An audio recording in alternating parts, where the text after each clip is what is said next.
Voici l'ennemi numéro 1 des opposants à l'irrigation. Le maïs, qui pousse en été et a besoin d'eau au moment où il y en a le moins.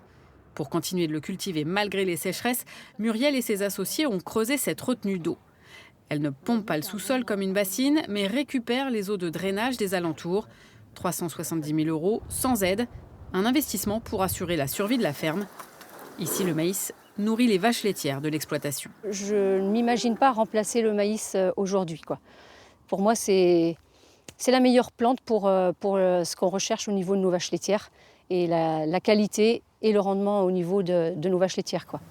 Pourtant, ces dernières années, le maïs perd du terrain au profit d'espèces plus résistantes au manque d'eau.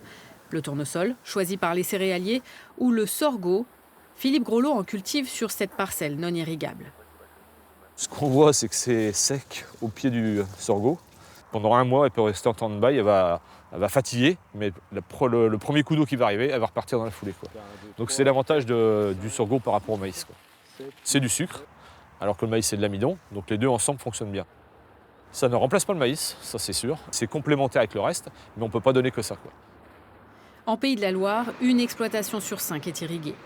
La plupart, comme cette plantation de melons, font des efforts pour optimiser leur utilisation de l'eau par du goutte à goutte ou l'installation de sondes capacitives qui évaluent le degré d'humidité présente dans le sol. Objectif, du sur-mesure. Ils se retrouvent aussi dans les grandes cultures avec ce type de rampe pilotée par GPS. La rampe est reliée au satellite avec une précision à plus ou moins 10 cm.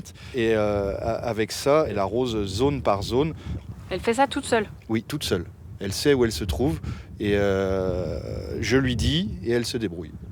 Résultat, 15 à 20% d'eau économisée, ou plutôt réorientée.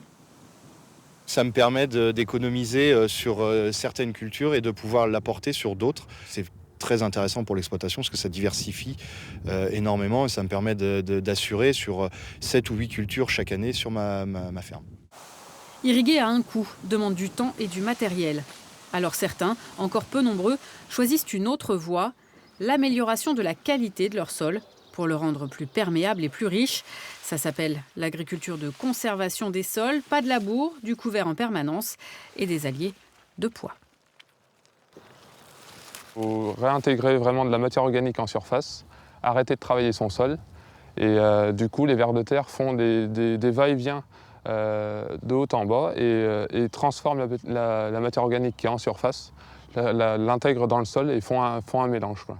Et là, on voit bien les vers de terre qui font leur boulot, quoi. Ouais. Et puis le sol n'est pas du tout tassé, quoi. Ça reste grumuleux, C'est friable. grumelleux. Et on voit tous les vers de terre qui sont en train de dégrader la matière organique, quoi. Résultat, un sol qui retient l'eau, plus frais en été, c'est une solution qui demande de changer de système et impose quelques années d'incertitude. Le réchauffement climatique, lui, ne fait pas de doute.